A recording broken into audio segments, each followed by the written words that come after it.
Peggy 16. Sega.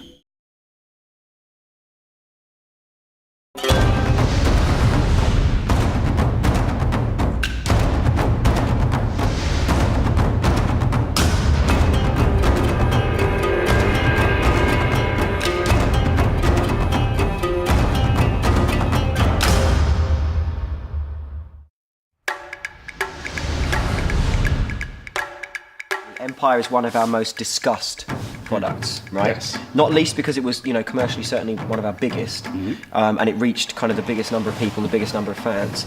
But it did a number of things which some people, kind of vaunted and others vilified.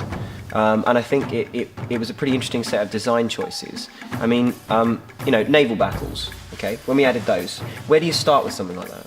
Design-wise, when you add a naval battle to the game, you go, right, we've had land battles for X many iterations and made those better. Do you just go, well, this is just a land battle at sea? No, this is different. Yeah. You start off by looking at what actually happened. You go to the history and look at how And actually, naval battles are very tedious in real life because they take forever.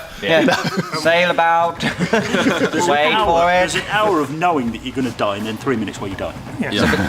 Slow motion car crash. It is a slow motion car crash. If you look at most naval battles of the period, they do have the air of somebody knows that they're going to get beaten. So there is this kind of car crash happening. But how do you translate that into a game?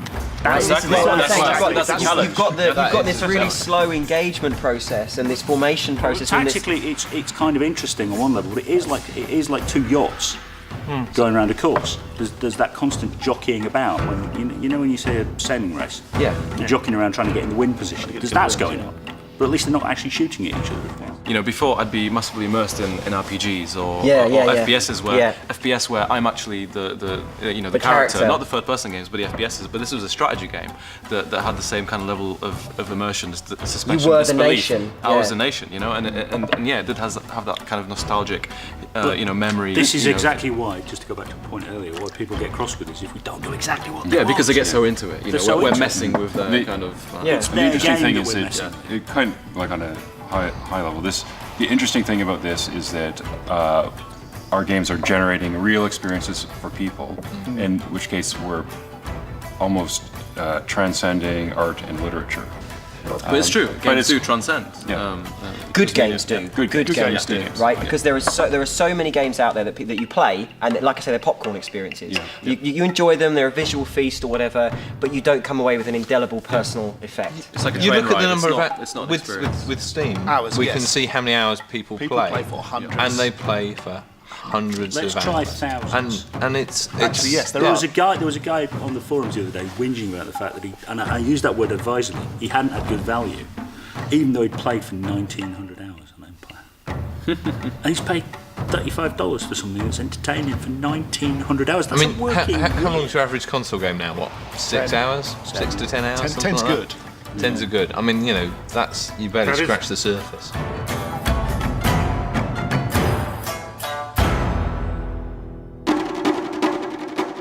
I like it when the game does something that we didn't intend it to and gives us a bit of a surprise. I remember playing Mid 1 and one of my allies, which had been an ally for a long time, managed to take one of my regions off me in a way which we'd never intended. And the way he did it was he sent a bunch of bishops in, caused the peasant rebellion, and then sent a diplomat in and bribed the rebels, all in one turn. I'd lost a region, I was still his ally, I couldn't do anything about it. It was brilliant, and that's the kind of thing where the game does something unintended but clever. Emergent behaviour. Yeah. The first time you see the elephants in Rome, that was very cool. Yeah. That's what I always describe as the Zulu moment. Yeah. The Zulus serve thousands of them. Where you. Well, no, I had one when I was playtesting Medieval. I had one battle where this British army, or English army, I should say, in Egypt, and there's a sandstorm, and the enemy are all off in the distance. It looks like there's about 3 of them. This sandstorm waves in. And then the weather clears, and they're all standing there 20 yards away from me. Jesus Christ.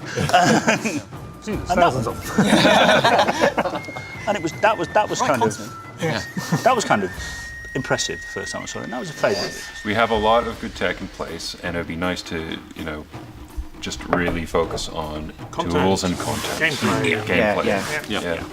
See, I like that. I like the way that I hope. My hope is that the power and the computational ability of both GPUs, CPUs, memory, whatever platform we're on, whether it's consoles, PCs, whatever we do, right, and wherever entertainment goes, gets to the point where it's so large and so big, it becomes an utterly creative medium.